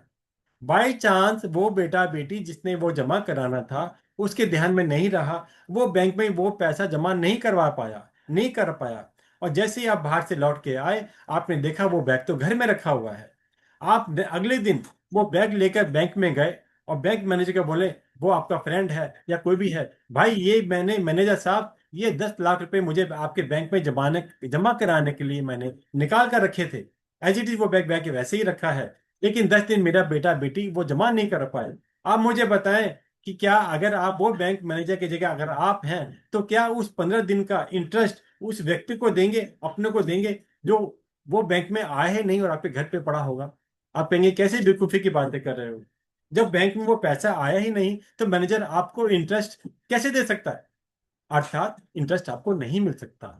बिल्कुल सही कहा आपने, बिल्कुल सही समझा आपने। तो उस बात को आप अपने जीवन में अपनाकर, अपने जीवन में उसको लगा कर देखें। जिस प्रकार वो नोट, वो कैश जो बैंक में जमा कराना था, बैंक में नहीं जमा करा पाए जबकि आपने बैंक के लिए रखा था, आपको इंटरेस्ट नहीं मिला। इसी प्रकार जो क्रिया आप नहीं करते, जो आप पाप बंद आप करते नहीं, करेंगे भी नहीं, लेकिन आपने नियम नहीं लिया, आपने प्रत्याख्यान नहीं किया, अवमर्यादा नहीं करी, तो आपको उसका कर्म बंधन लगता है। कर्जे का कर्म बंधन होता है, पैसा जमा कराने का इंटरेस्ट होता है। अगर आपने बैंक से 10 लाख का लोन लिया, अभी तो मैंने जमा कराने की बात की थी, जो बात की थी इंटरेस्ट के रूप में। अब मैं इसका दूसरा एग्जांपल दे रहा हूं, वो है बैंक से लोन लेने का। अगर आपसे बैंक से 10 लाख का लोन लिया, अब वो पैसे के रूप में आप समझे आपने कैश लाकर अपने घर में रख दिया और आपने 1 साल तक वो पैसा इस्तेमाल नहीं करा, यूज नहीं किया, प्रयोग में नहीं आया, तो मुझे आप ये बताएं, क्या आप अगर आप मैनेजर को जाके बोलें कि ये पैसा जो मैंने बैंक से लिया था, मैंने एक दिन भी इस पैसे का प्रयोग नहीं करा, तो क्या वो मैनेजर कहेगा कि मैं आपका इंटरेस्ट माफ कर दूं? जवाब दें। क्या वो मैनेजर ये बात कह सकता है? वो बिल्कुल नहीं कह सकता, क्योंकि वो पैसा बैंक से जा चुका। अब आप लिबर्टी थी, चॉइस थी, आपके पास आजादी थी उस पैसे को कैसे भी उपयोग में लाना। तो इसी प्रकार जिस प्रकार से आपने लोन लेने के बाद वो पैसा आपके घर में रखा होता है और आपको उसको इंटरेस्ट देना मजबूरी है, जरूरी है, इसी प्रकार अगर आप नियम मर्यादा में नहीं आए तो समझ लेना वो कर्म बंधन जितना भी हो रहा है वो आपको भोगना पड़ेगा, चाहे आपने वो करा या नहीं। क्योंकि आपने नियम से मुक्ति नहीं मिली, आपको उस कर्मबंधन से मुक्ति नहीं मिली नियम ना लेने के कारण। उसी प्रकार आपको जीवन में मर्यादा में आना क्यों जरूरी है, आप इस पॉइंट से वो भी समझ सकते हैं। दोहरे रिपीट करता हूं, आज प्रत्येक जीव जितनी भी क्रिया प्रत्यक्ष में करता है, उसे वो जो पाप का बंध कर रहा है, उसे अनंत गुणा उन क्रियाओं से कर्म बंध करता है जो करता ही नहीं, क्योंकि उसने उन शेष क्रियाओं से अपना कनेक्शन तोड़ा नहीं, मर्यादा में नहीं आया। अगले पॉइंट पे चलते हैं, पॉइंट नंबर 15, अगाध धर्म। अभी हमने बात की थी कि भगवान का धर्म 2 प्रकार का बताया, एक साधु साध्वी के रूप में संपूर्ण त्याग, और एक हम लोगों के गृह जीवन की अपेक्षा, शावक शाविका की अपेक्षा अगाध धर्म, जिसके अंदर आप अपनी शक्ति के अनुसार अपनी वृत्तियों के अंदर पूर्णतः रोकने में समर्थ तो नहीं होते हैं, लेकिन सीमित कर सकते हैं। मैं आपसे पूछूं, आपके घर के अंदर कितनी साड़ियां हैं, कितनी ड्रेसेस हैं? आप कहेंगे 50, 100, 150, 200, एग्जाम्पल के लिए, इसकी ज्यादा भी हो सकती है। क्या वो सबको आप प्रयोग में लाते हैं? और इसके बाद क्या आपने आगे ना खरीदने के लिए कुछ सोचा है कि मैं अभी आगे के नहीं नहीं हम परचेज करेंगे? क्योंकि आपने मर्यादा नहीं करी। मैंने आपको ये नहीं कहा कि आप ड्रेसेस त्याग कर दो, आप 5 ड्रेस रखे बाकी का त्याग कर दो, लेकिन कम से कम ये कर सकते हो जितनी मेरे पास ड्रेसेस हैं हम नई नई खरीदेंगे, और जब नई खरीदेंगे तो पुरानी पहले वो सराएंगे, उतनी ड्रेस उतनी नहीं करेंगे। इसमें आपके जीवन में कोई अंतर तो नहीं आया ना? मैंने आपके पहनने पर रोकने पर कोई अंतर तो नहीं किया। इसी प्रकार आप जीवन के अंदर अलग अलग तरीके से मर्यादा करने से जीवन में कहीं ना कहीं आप रोक लगा सकते हैं, चाहे वो ज्वेलरी के रूप में हो, चाहे और कामों के रूप में है। आप देखेंगे कहीं ना कहीं आपका उस त्याग में जीवन के कारण से आपका कर्म बंधन से कैसे बचाव सरलता रूप में संभव हो सकता है। तो अपने योगों अर्थात मन से, वचन से, काया से पापों को हटाना है। कई बार हम लोग बैठे बैठे, कहीं जाना भी नहीं, खरीदना भी नहीं, फोन हाथ में है और आजकल ऑनलाइन ऐप चल रही होती है, उस ऑनलाइन ऐप के जरिए हम देखते रहते हैं आज बाजार में क्या चल रहा है, आज मार्केट में क्या नया आया है, कितने का है। आपने खरीदना नहीं है, आप उस दिन खरीद भी नहीं रहे, लेकिन आपकी व्यर्थ की क्रिया, आसक्ति, कर्म बंधन चालू है, राग कारण चालू है, जिसमें आपका मन लगा। काया, फोन चलाने के रूप काया भी लगी, वचन तो पिक्चर में नहीं आया क्योंकि आप कहीं गए ही नहीं। तो इस प्रकार मन, वचन, काया को अलग अलग रूप से, तीनों योगों को आप पाप क्रम से हटाकर अपने जीवन में मर्यादा को धारण करते हुए कर्म बंध से कैसे कैसे बच सकते हैं, इसको चिंतन करने का प्रयास करें। नेक्स्ट पॉइंट पे चलते हैं, पॉइंट नंबर 16, व्रत का आशय अशुभ से निवृत्ति। अभी हमने ऊपर बात की थी, हमें अशुभ से कैसे कैसे बात करना है। हमने बात की थी बेसिकली अशुभ से निवृत्ति की, हमने पॉइंट नंबर 5 में बात किया था। तो यहाँ पर उसकी हम डिटेल की बात कर रहे हैं, किस प्रकार अशुभ से निवृत्ति। मैंने आपको बताया था अशुभ का अर्थ वहां पर पाप कर्म से था। तो पाप कर्म से होने के कारण आपने पापों को हटाना है और पुण्य में लगना है या निर्जर में आगे लगना है। तो यहाँ पर जो आशय है वो व्रत का आशय अशुभ से निवृत्ति की अपेक्षा यहाँ ये समझना है कि दबाना नहीं है। हम लोग कई बार कहते हैं नियम आ गए। अब आप एक बात को समझें, ये उसी का पॉइंट है, एक्सटेंशन पॉइंट है। वहां तो हमने सिर्फ अशुभ से निवृत्ति की बात की थी। अब निवृत्ति यहाँ दो प्रकार की है, इसलिए नया पॉइंट मैंने बनाया। एक है निवृत्ति की मैंने वो क्रिया काम करना नहीं, पहला पॉइंट। सपोज करके मैं बोलूं कि आज आपका तिथि है, 14 है, आपने आज उपवास करना है, और आपने मेरे श्रम लिहाज में या किसी भी कारण से, गुरुओं की भक्ति के कारण से वो नियम तो ले लिए, लेकिन आपका अंदर मानस पटल पर नहीं आ रहा, आपका मन नहीं बन रही। नियम तो ले रखा है, आपने आज भोजन पानी भी नहीं किया, लेकिन वो अंदर आपने सिर्फ अपनी इच्छाओं को दबाया है। नहीं, आज गुरुजी ने नियम दिला दिया, मैं उनका भक्त हूं, मुझे आज भोजन नहीं करना, ठीक है ना। लेकिन ये ध्यान रखना, जितने भी हमारे नियम हैं, मर्यादा है, उनका उद्देश्य है दबाना नहीं है, नियंत्रण करना है। दमन करना, दबाना अलग बात है, नियंत्रण करना अलग बात है। मैंने आपको ऊपर ही पहले पॉइंट में बताई थी बेसिकली, जैसे जैसे हमारे नियमों का हमें गहराई से मालूम चलता है, तो हम क्या देखते हैं, नियमों के कारण से हमारे जीवन के अंदर धर्म की कीमत समझने पर ही उसका आकर्षण होता है। इस लाइन का क्या अर्थ था, जब अगर आपने ये समझ लिया कि आज गुरुदेव के निमित्त से आज मेरा उपवास हो रहा है, और इस उपवास के कारण से मैं कितनी हिंसा से आज बच जाऊंगी, तो क्या हुआ, ये यहाँ पे दमन नहीं करा, आपने स्वयं पर नियंत्रण किया है। तो ये ध्यान रखना, जितने भी हम मर्यादा करते हैं, नियम करते हैं, उन सब के अंदर जो पॉइंट आता है वो बेसिकली आत्म शुद्धि, कर्म निर्जरा उसका मूल उद्देश्य होता है। हम समझते हैं कि हमने व्रत नियम लेना दबाना है, दबाना बिल्कुल नहीं है, स्वयं पर नियंत्रण करना, उसका इंपॉर्टेंस से बचकर। इसको बेसिकली यहाँ पर अशुभ से निवृत्ति की बात का जो पॉइंट था, ये एक्सटेंशन पॉइंट है 5 नंबर पॉइंट का। सिंपल यही था कि इसके पॉइंट के अंदर हमने इसके दो डिवाइड कर दिए। एक कर दिए कि आप क्रिया पाल रहे हैं, दूसरा पॉइंट कर दिया आपने मन से वो क्रिया पाली, उस नियम का महत्व को समझते हुए। ठीक है।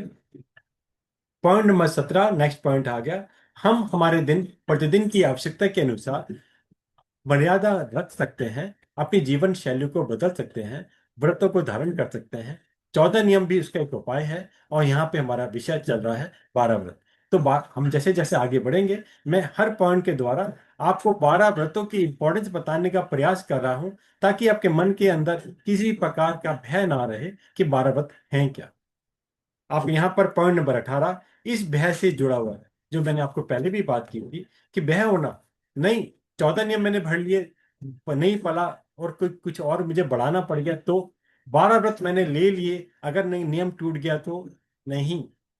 व्रत नियम में लेने में भय नहीं होना, हमें सब क्या करना होता है, हमें नियम का स्वरूप समझना है, ये नियम क्या है, कैसे पालन करना है, इसको समझना जरूरी है। जब आप तक समझेंगे नहीं, समझने के पास उसकी इंपॉर्टेंस को समझें, और उस इंपॉर्टेंस के बाद धीरे धीरे करके उसको जीवन में उतारने का प्रयास करें, उसे धारण करने का प्रयास करें। जब भी आप कोई भी नियम लें, आप उसको एकदम से आजीवन का ना लिए, उसको एक साल के ना लिए। आप पहले उस नियम को ना लेने के बजाय आप उसका संकल्प करें कि एक हफ्ते बाद मैं ये नियम लूंगा, मैं 7 दिन इसकी प्रैक्टिस करता हूं, प्रैक्टिस करते हैं। उस प्रैक्टिस करने से क्या होगा, आप देखेंगे कहीं ना कहीं आपको उसका आभास होने लगेगा, नहीं इसमें कोई दिक्कत ही नहीं है, मेरी जीवन शैली में कोई परिवर्तन नहीं आया। आप एक दिन में 10 15 20 25 द्रव्य यूज करते होंगे, 25 आइटम खाते होंगे, ठीक है ना, करके मैं बोलूँ आज 14 नियम भरे, आप डरेंगे क्यों? पता नहीं मेरा इसमें खाना पीना रुक जाएगा। नहीं, किसी भी नियम में मर्यादा के अंदर आपकी कोई बाधा नहीं आती, सिर्फ विवेक रखना है, सचेत रहना है। और विवेक आप जब भी रख पाएंगे जब आप उस नियम की, मर्यादा की आपको इंपॉर्टेंस पता होगी, कीमत पता होगी। तो हमें नियम को धारण करने से पहले जो मन में डर है वो निकालना है। ये मन में डर ये रखना, ये नहीं रखना कि ये नियम लेंगे तो कैसे पड़ेगा, नहीं। हम छद्मस्त हैं, छद्मस्त प्राणी केवल ज्ञानी नहीं है, इस तरह के नहीं है। तो इसलिए भूल होना स्वाभाविक है, लेकिन भूल होने की सजा कोई ऐसी सजा नहीं होती जिसमें कोई डरा जाए। आपने कोई नियम लिया और किसी कारणवश वो नियम आपसे नहीं पला, तो भगवान का सिंपल नियम है कि आप उसकी गुरुओं के सामने आलोचना कर सकते हैं। उनका हम सुबह शाम 2 बार प्रतिक्रमण में उसकी मिच्छामी दुक्कड़म दे सकते हैं। और उस आलोचना के साथ साथ हम एक नया नियम उसका प्रायश्चित के रूप में ले सकते हैं। बस हो गया ना, इसमें डरने की कोई बात ही नहीं है। तो डरने के कारण से नियम ना लेना सबसे बड़ी गलती है। नियम लेकर टूट जाना या टूटने की संभावना होना, उसका आपके पास उपाय है प्रायश्चित, आलोचना गुरु के समक्ष। इसलिए डरने की कोई बात नहीं है। जीवन में कोई भी नियम छोटा बड़ा उसका प्रयास करें, प्रैक्टिस करें, और आगे देखेंगे आप उसको आसानी से जीवन में अंगीकार करके आगे बढ़ सकते हैं। अभी तो हम शावक शाविका की बात बात कर रहे हैं। अगर आपके मन में ये भावों, इन जो त्याग नियम मर्यादा की बात जम गई, तो आप देखेंगे आप में वैराग्य को बढ़ते हुए देर नहीं लगेगी। और वैराग्य को बढ़ते हुए देर ना लगने से क्या होगा, आप साधु साध्वी के मार्ग पर भी आगे बढ़ सकते हैं, है ना, अच्छी बात। पॉइंट नंबर 19, नेक्स्ट पॉइंट पे आते हैं। आप मोक्ष की यात्रा प्रारंभ करें, 12 व्रत ग्रहण कर शावक शाविका बनकर दिन शासन में प्रवेश करने की का प्रारंभ करें। मोक्ष की ओर एक कदम आगे जरूर बढ़ाए। नंबर 20, नेक्स्ट पॉइंट, जितना भी तप त्याग नियम इत्यादि आप जीवन में धारण करते हैं, ये है क्या? ये क्या है ये सब? ये आपकी जीवों के प्रति करुणा का प्रतीक है। अनंत जीव हमारे इस लोक के अंदर हैं। जैसे भी आपने तप त्याग नियम किया, इसका क्या होता है मैंने आपको पहले बताया। मैंने शब्द लिखा अभेदान, आपको बताया था कि अभेदान की महिमा।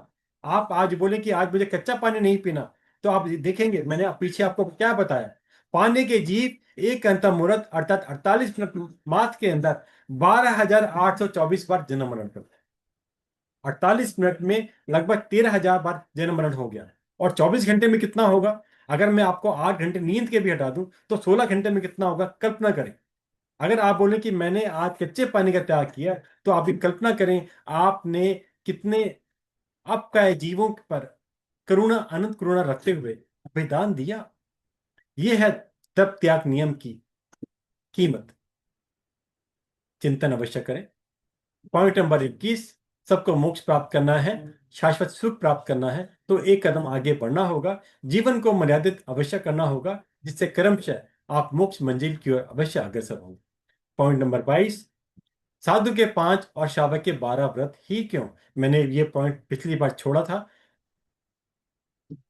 टॉपिक का हेडिंग लिया था, ज्यादा चर्चा नहीं कर पाए थे। ये आखिरी पॉइंट है, इसको लेके अपना इसको लास्ट में लेते हैं। साधु के जो व्रत हैं वो 5 हैं, लेकिन वो 5 कौन से हैं? वो 5 महाव्रत हैं, पूर्ण व्रत हैं, आंशिक नहीं है। शावक शाविका के जो व्रत हैं वो आंशिक होते हैं, छोटे व्रत होते हैं, छूट होती है, अगार होती है। इसलिए साधु को क्या बोलते हैं? अनगार, जिसमें कोई अगार ही नहीं है, कोई छूट नहीं है, करना नहीं, कराना नहीं, करते को भला जानना नहीं, ना मन से, ना वचन से, और ना काया से। इसके विपरीत जो हम शावक शाविका हैं, अपने गृह धर्म का पालन करते हुए मर्यादा वाला जीवन जीते हैं। और उस मर्यादा के अंदर जितने भी शावक शाविका होते हैं वो अपनी अपनी स्वयं की शक्ति अनुसार, शक्ति तो मैंने पहली बार बताया था, शक्ति की कमी नहीं है मेरे और आपके अंदर, जो कमी है वो हमारे पुरुषार्थ की है, मानस पटल मन बनाने की है, और कमी कुछ नहीं है। फिर भी कोई बात नहीं, उस पॉइंट पर नहीं आते हैं। कहने का अर्थ है कि मर्यादा कम रखी ज्यादा रखी, उसके अनुसार कम से कम आप शेष का तो त्याग कर सकते हैं ना।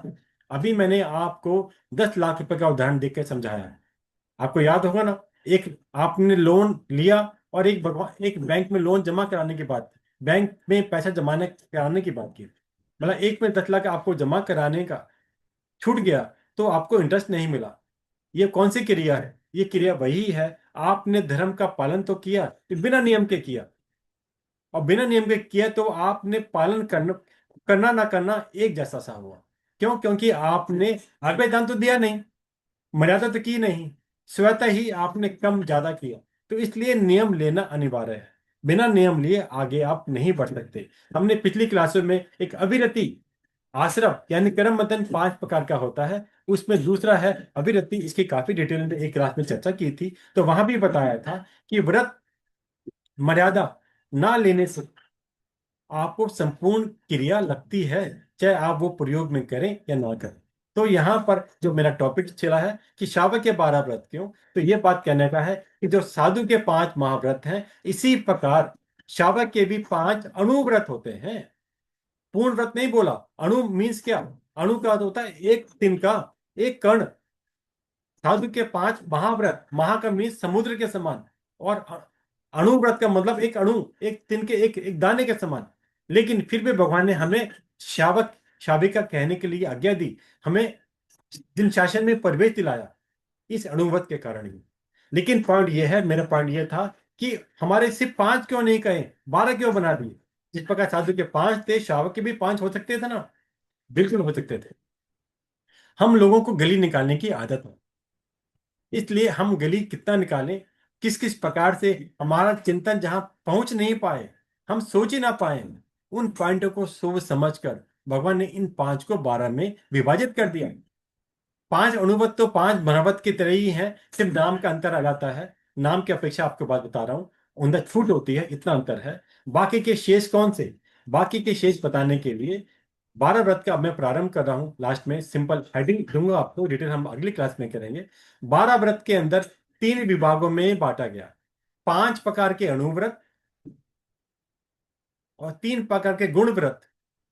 छठा, सातवां, आठवें व्रत को हम बोलते हैं गुण व्रत, और 9, 10, 11 व 12वां जो शावक का व्रत है उसको बोलते हैं शिक्षा व्रत। तो यहाँ पर एक एक लाइन में इनको बताने का प्रयास कर रहा हूं अभी, डिटेल हम अगली क्लास में करेंगे। गुण व्रत, आप कहेंगे गुणव्रत का मतलब क्या हुआ? जैसे 5 अणुव्रत थे, बोलते थे 12 अणुव्रत।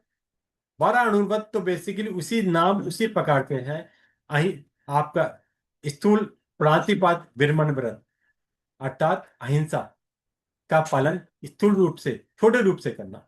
उसी बात, झूठ नहीं बोलना, उसमें अगाध बता दिए गए। तीसरा, चोरी नहीं करना। चौथा, ब्रह्मचर्य का मर्यादा करने की बात बता दी। पांचवा, परिग्रह परिमाण के अंदर भी आपको मर्यादा की बात बता दी। तो ये 5 प्रकार के दो बिल्कुल कंपैरेटिव कॉमन, जिस प्रकार महाव्रत है इसी प्रकार वही अणुव्रत, नाम वही है, लेकिन ये है साधु के पूर्ण है, हमारे अपूर्ण है, हमारे छोटे वाले हैं। तो 5 के बाद जो छठा दिशा व्रत है, दिशा व्रत कहता है कि आपने अणुव्रत लिए ना, हाँ जी लिए हमने। अब उस अणुव्रत के अंदर अगर आप दिशा की परिमाण कर लेंगे तो उससे क्या होगा कि उस दिशा के बाद की जो क्रिया है वो रुक जाएंगी आपकी। अच्छा ऐसा है क्या? हाँ ऐसा है। तो हमें छठा गुण व्रत बता दिया गया। ये आपके मूल जो हमारे अणुव्रत है उसको बेसिकली और ज्यादा गुणवान बना देते हैं, उसमें गुणात्मक विकास कर देते हैं। इसलिए सातवां उपभोग परिभोग का है, और आठवां अनंत धन का है। जैसे मैंने अभी आपको ऊपर एक बार चर्चा में आ, अनंत धन का चर्चा की थी, उस रूप से है। उसके बाद अंतिम 4 शिक्षा व्रत के अंदर 9वां समय का आ गया, समय व्रत, आप समय करते हैं। 10वां देशव काशिक, जिसको हम 14 नियम के नाम से जानते हैं। 11वां व्रत हमारा औषध व्रत की अपेक्षा आता है, और 12वां अंतिम व्रत हमारा साधु को आहार देने की अपेक्षा, आहार और अन्य वस्तु जो भी हम साधु को उनके जीवन, उनके चरित्र पालन में सहायक होके करते हैं, वो हमारा 12वें व्रत के अंदर, देशप्रशिक 12वें व्रत के अंदर समावेश हो जाता है। तो बेसिकली ये, अब ये कहेंगे कि 12वां शिक्षा नाम, मैंने बोला 9, 10, 11, 12 व्रत को हमने नाम दिया शिक्षा, शिक्षा व्रत। ये क्यों हुआ?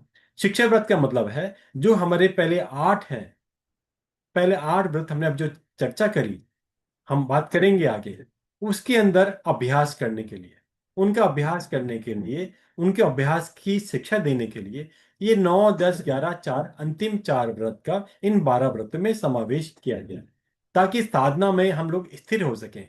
समय भी 48 मिनट की साधना कहलाती है, पौषध व्रत 24 घंटे का साधना कहलाती है। तो इस प्रकार ये 5 के 12 जो व्रत हैं, ये 5 के ही 12 रूप हैं। अगर 5 को विस्तार किया जाए तो 12 बन जाते हैं। तो इस प्रकार बेसिकली इनकी चर्चा हम अगली क्लास में डिटेल में करेंगे। सिंपल नाम बताने के लिए बताया, क्योंकि इस पॉइंट का मेरा टॉपिक था 22वें नंबर का, साधु के 5 और शावे के 12 व्रत क्यों। एक लाइन का मतलब है साधु के महाव्रत हैं, पूर्ण हैं, उस पर कोई छूट नहीं है, लेकिन शावक के मर्यादा वाले हैं, छूट वाले हैं, इसलिए उसके अंदर उन्हें और ज्यादा गुणवान बनाने के लिए, उसमें ज्यादा और पावरफुल बनाने के लिए 5 के 12 कर दिए। तो क्लास को आज यहीं तक, इसी पॉइंट तक हम रखेंगे। आप किसी भी ने कोई आप शंका हो, कुछ पूछना हो तो आप पूछ सकते हैं। मैं ना किसी को भी पूछना हो तो आप पूछ सकते हैं। आप हैंड रेज कर सकते हैं, चैट बॉक्स में ले सकते हैं। जितनी हमने चर्चा करी इसके पॉइंट्स के विषय में, किसी ने मैंने कोई भी कोई पॉइंट जिज्ञासा हो, कोई डाउट्स हो तो आप पूछ सकते हैं।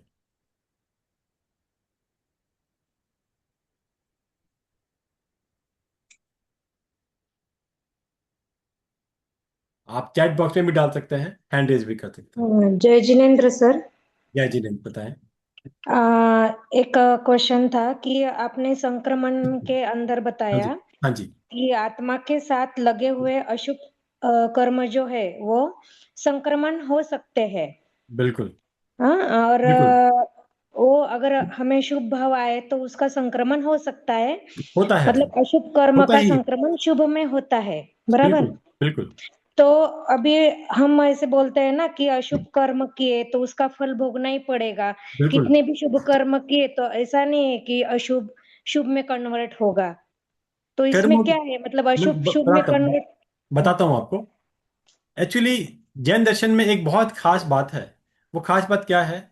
कर्म परिवर्तनीय है, कर्म परिवर्तनशील है, मतलब कर्मों का परिवर्तन हो सकता है। तो यहां पर बेसिकली जो हमने बात करी है, वो बेसिकली रूप परिवर्तन की बात करी। कर्म आपके क्षय नहीं हुए। आपके अशुभ का शुभ में बदलना संक्रमण है, शुभ का अशुभ में बदलना संक्रमण है। यहां पर सिंपल ये बात करी। और दूसरी बात, टेक्निकल बात है लेकिन आपने पूछा, मैं आपको बता देता हूं, बाकी डिटेल हम इसे पूछ सकते हैं। जितने भी हमारे कर्म हैं, पर कर्म दो प्रकार के हैं। एक होता है अनुभाग कर्म, एक होता है प्रदेश कर्म। ठीक है ना? अनुभाग कर्म का मतलब होता है उसे भोगना, और प्रदेश क्रम का मतलब होता है कि बेसिकली उनका वो काफी क्रम ऐसे हैं जो कि आपके विपाक उदय में नहीं आते। उदाहरण के हम्म, लिए, आप इस समय आप बहन रूप में हैं, स्त्री पर्याय में हैं, पुरुष में नहीं है ना। नहीं। जो आपके कर्म बंधन पुरुष वेदने कर्म के हैं, वो इस समय भी उदय में होंगे, जो कि बिना भोगे क्षय हो रहे हैं। जानते हैं आप ये बात? नहीं। इसी प्रकार ये चारों गति की बात है। ये बात सिर्फ मेरी और आपकी नहीं है, ये चारों गति की बात है। तो इस प्रकार का श्रृंखला चलती रहती है कि शुभ अशुभ में परिवर्तन होना और अशुभ का शुभ में परिवर्तन होना। ये बेसिकली विपाक उदय की अपेक्षा से बताया। प्रदेश के उदय के अंदर हर कर्म बिना बिना प्रदेश उदय से बिना भोगे नहीं जाता। और प्रदेश उदय में जो कर्म आता है, जाता है, भोगा जाता है, उससे मैं और आप समझ ही नहीं सकते। ये केवलियों का, भगवंतों का विषय है, लेकिन भोगे जाते हैं। जो आपका प्रश्न था कि जो भी हमारे कर्म हैं, कर्म का कोई भी कर्म बिना भोगे छुटकारा नहीं मिलता, इसमें कोई शंका नहीं है, कोई हम्म। शंका नहीं है। हर कर्म भोगा जाता है, लेकिन कैसे? यहाँ पे दो दो आपकी धाराएं शुरू हो जाती हैं। एक कर्म विपाक उदय से भोगा जाता है, एक प्रदेश उदय से। प्रदेश कर्म तो भोगे जाएंगे ही जाएंगे, जैसे मैंने आपको बताया कि आप अभी स्त्री पर्याय में हैं, लेकिन जो आपके पुरुष वेद के या पुरुष के जो भी कर्म इस समय उदय में होंगे, वो अपना आप ही आके उदय में आके चले जा रहे हैं। वो प्रदेश उदय है, जिसे आपको नहीं पता, लेकिन वो कर्म आके चला गया। यहाँ पर एक लाइन आपको जो बोलता हूँ आपके पॉइंट से जुड़ी भी। अगर हर व्यक्ति को, हर मनुष्य को, हर जीव को जितने कर्म बंधन किए हुए हैं उसको अगर विपाक, विपाक का अर्थ होता है जिसको आप महसूस कर सकें, विपाक उदय में भोगना पड़े, एक भी जीव की मुक्ति नहीं हो सकती। ध्यान से समझ लेना, टेक्निकल पॉइंट है, उल्टा मत समझ लेना, नहीं समझ में दोबारा ले लेना। किसी भी कर्म की बिना भोगे छुटकारा नहीं मिलता, पहला पॉइंट बिल्कुल सही है, इसमें कोई कोई गलत नहीं है। इसके साथ है दूसरा पॉइंट, अगर हर कर्म को हर जीव ने विपाक उदय अर्थात प्रत्यक्ष में भोगे, जिसको आपको ये अनुभव हो कि मैं भोग रहा हूं, इसको बोलते हैं विपाक उदय, मैं विपाक उदय से संबोधित करूंगा इसको। अगर हर कर्म को जीव विपाक उदय से भोगे तो एक भी जीव का संसार में मोक्ष नहीं हो सकता। इसका अर्थ क्या हुआ? इसका अर्थ ये हुआ, अधिकांश कर्म हम सभी जीव प्रदेश उदय से भोगते हैं, विपाक उदय से नहीं भोगते। पहली बात, अच्छा। ये दूसरा पॉइंट हो गया। तीसरा पॉइंट को आपने जो पूछा था संक्रमण, तो मैंने आपको बोला वहां पर प्रदेश का कंसेप्ट नहीं था, वहां तो सिंपल परिवर्तन हुआ है, पॉजिटिव का नेगेटिव, नेगेटिव का पॉजिटिव, वहां तो सिर्फ इतना इतना कंसेप्ट था, वहां कोई भी प्रदेश का कंसेप्ट नहीं आया, वहां सिर्फ रूप परिवर्तन हुआ है। एग्जाम्पल के लिए बेसिकली आपके पास दूध है, दूध से आपने दही बनाया, दूध से आपने घी बनाया, ये क्या हुआ? आपने सिर्फ रूप परिवर्तन करा है, द्रव्य नहीं बदला, द्रव्य का रूप परिवर्तन हुआ। समझ में आ गई? तो ये तीन हाँ। अलग अलग बातें हैं। प्रदेश उदय, विपाक उदय अलग पॉइंट है। हर कर्म, हर कर्म बिना भोगे छुटकारा नहीं मिलता, सत्य वचन है, लेकिन वो प्रदेश कर्म की अपेक्षा से। दूसरा मैंने आपको बताया कर्म परिवर्तनीय है, कर्म परिवर्तनशील है। कैसे परिवर्तनशील है? आप उनकी स्थिति को घटा सकते हो, उनके रस में कमी कर सकते हो। अभी मैंने आपको बताया भाव शुद्धि की बात बताई, भावों में शुद्धि होने के कारण, शुद्धि रखने के कारण आपके अशुभ कर्म शुभ में बदल जाते हैं। वर्तमान में पुण्य कर्म बनता है, कर्म की निर्जरा होती है, और पूर्व के अशुभ कर्म शुभ में संक्रमण की अपेक्षा बदल जाते हैं। सभी नहीं बदलते, ध्यान रखना। जितनी क्वांटिटी का आपके शुभ भाव है ना, उसी उतने ही क्वांटिटी के अशुभ भाव, और उसी नेचर के, एक ही कैटेगरी के। एक नेचर का अर्थ है जैसे ज्ञानावर्ण कर्म है, और आप स्वाध्याय कर रहे हैं, और स्वाध्याय करते समय आपके बहुत ही शुभ भाव होने के कारण जो आपके ज्ञानावर्ण कर्म बना हुआ है, जो आपके ज्ञान ग्रहण करने में अंतराय डालने वाला है, वो अशुभ कर्म बदलेगा, दूसरे नहीं। उसके अंदर आपका मोनिया पिक्चर में नहीं आ रहा, उसमें आपका बेसिकली वेदने नहीं आ रहा।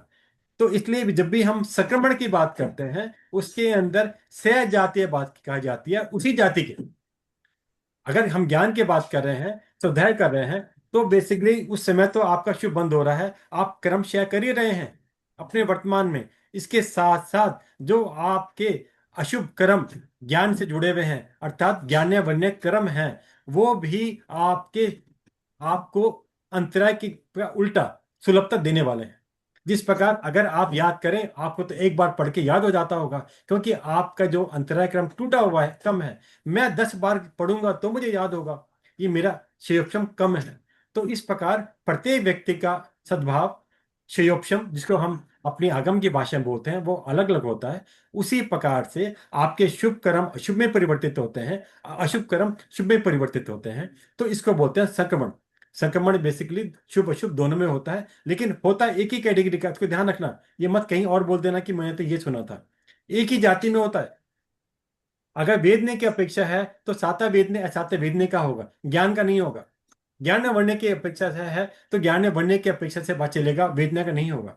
तो 8 कर्मों का 8 विभाजन कर दें, तो जिस कैटेगरी का, जिस बॉक्स का वो कर्म है, सिर्फ वो कर्म ही आपका परिवर्तित होगा, इसको ध्यान रखना। समझ में आया आपको? अच्छा। हाँ हाँ, बहुत धन्यवाद भैया। ठीक है, हाँ। किसी ने कुछ और पूछना हो तो पूछ सकते हैं।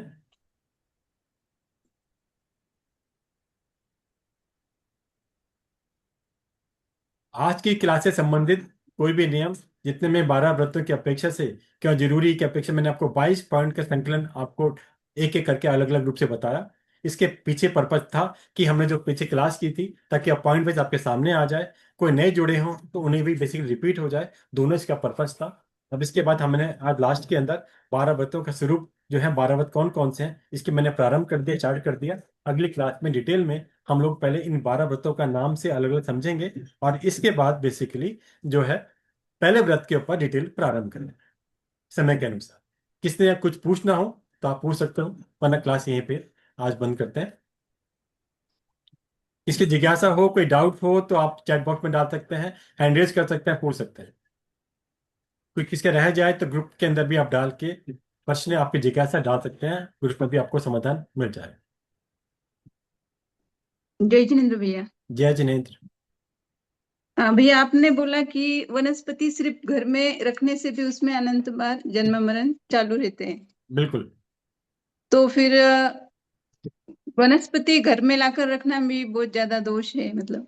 यह जीवन में बिना रखे भी हमारा गुजारा नहीं है। अगर आपको कोई भी सब्जी बनानी है, कोई भी भोजन बनाना है, आप एक एक बार बनाने के लिए मार्केट में जाकर आप वो वनस्पति परचेज नहीं कर सकते। लेकिन इसका अर्थ यह है कि आप ये ना सोचें कि मैं 5 किलो खरीदूंगी तो सस्ती मिल जाएगी, और 1 किलो महंगी खरीदेगी तो मैं 5 किलो खरीदूँ, वो काम नहीं करना। ये विवेक है। आप उतनी वनस्पति अपने घर में रख सकते हैं जो 2-3 दिन के अंदर अंदर समाप्त हो जाए, ताकि आपका बाहर बाहर आपको जाने आने की क्रिया भी कम से कम लगे। इसे ज्यादा की जी नहीं, इस प्रकार का प्रयास कर सकते हैं। ये आपका प्रत्येक की अपनी अलग अलग अलग परिस्थिति अलग अलग हो सकते हैं, सबकी कंडीशंस अलग अलग होती हैं, सर्कमस्टांस अलग अलग होते हैं। तो आप सभी अपनी अनुकूलतावश, जैसे जैसे आपकी स्वयं की परिवार की अनुकूलता है, उसके अनुसार डिसाइड कर सकते हैं कि आपने क्या करना। लेकिन अगर आपको ये पता है कि ये हिंसा होगी, हिंसा हो रही है, कहीं ना कहीं आपके मन में ये चिंता आए, चिंतन चलेगा, तो आप थोड़ा प्रयास करेंगे, यत्न करेंगे, विवेक करेंगे, उन जीवों के प्रति अवदान देंगे और ध्यान रखेंगे। यहां तक कि जब आप वनस्पति परचेज करने कहीं जाते हैं या आपके नीचे ठेली वाला आता है, तो वहां पर जितनी बार हम उसको चुनते हैं, आप ध्यान रखना, मैंने पहले भी ये बात 14 नियम की क्लास में समझाई थी, दोबारा रिपीट कर रहा हूँ प्रश्न की अपेक्षा से। तो वहां पर भी ध्यान रखना है, वहां पर भी आपने गलत वनस्पति खराब वाली को साइड में करा, वहां भी आपका द्वेष भाव चालू है, क्रम बंधन चालू है। कई बार आपको चुनते हुए कोई वनस्पति नीचे छूट जाती है, तो ध्यान रखें, वो उन सब क्रियाओं से भी हमें बचने का प्रयास करना होता है। नीचे गिर जाए सबसे पहले इसको ऊपर उठा के रखें, यत्न करें। जब वहां से सब्जी लेके चले तो सबको घुसरा दें, जो जितनी भी वनस्पति वहां उठीली पर थी, ताकि उसकी क्रिया आपको ना लगे। मिच्छामि दुक्कड़ बोले, जिसको भी बेसिकली आपने द्वेष पर छोड़ा या किसी प्रकार आपसे छूटी, किसी प्रकार की अयत्ना हुई, उन सब से भी आपका कर्म बंधन बचे। तो एक एक छोटे छोटे पॉइंट्स को जितना जितना चिंतन करेंगे, तो कहीं ना कहीं आपके विचारों में शुद्धि रहेगी, क्रम कम से कम होगा। इस प्रकार का चिंतन आवश्यक है। जी भैया, एक्चुअली हम लोग तो वनस्पति खरीदते समय हर एक की आदत है, वो हर एक स्त्री की आदत है कि वो चुन चुन कर ही लेती है। ऐसा होता ही नहीं कि भाई लिए और सामने उन्होंने जैसे दिए हम लोगों ने वो ले लिए। नहीं, चुनना चाहिए, कोई भी चीज खराब लेना पसंद नहीं करता, इसमें दिक्कत नहीं है। लेकिन बेसिकली वहां पर चुनते समय खराब वाले के प्रति द्वेष भाव ना है, इसके इसका प्रयास करना। मैंने बोला देखना और दिखने में अंतर है, अभी मैंने क्लास में बोला था। तो यहाँ पर आपको खराब भिंडी दिख रही है, तो इसका मतलब नहीं खराब भिंडी अपनी टोकरी में डाल लेना, इसका अर्थ यह नहीं है। इसका मतलब है खराब वाले को साइड में कर लेना, उसके प्रति द्वेष भाव नहीं आए, ये प्रयास करना। बस इसी प्रकार कहीं ना कहीं हम इससे बच सकते हैं, इस प्रकार का प्रयास कर सकते हैं। जी भैया, बहुत बहुत धन्यवाद। अभी सेशन आप क्लोज कर सकते हैं। ठीक है, सभी का जुड़ने का आभार। सेशन के दौरान मेरे द्वारा किसी भी प्रकार से जानते जानते जिन आज्ञा के विरुद्ध विपरीत कोई शब्द कहने में आया हो, तो बीता प्रभु की साक्षी से बारंबार मैं क्षमा करता हूँ। सभी को सादा जय जिनेन्द्र। जय जी।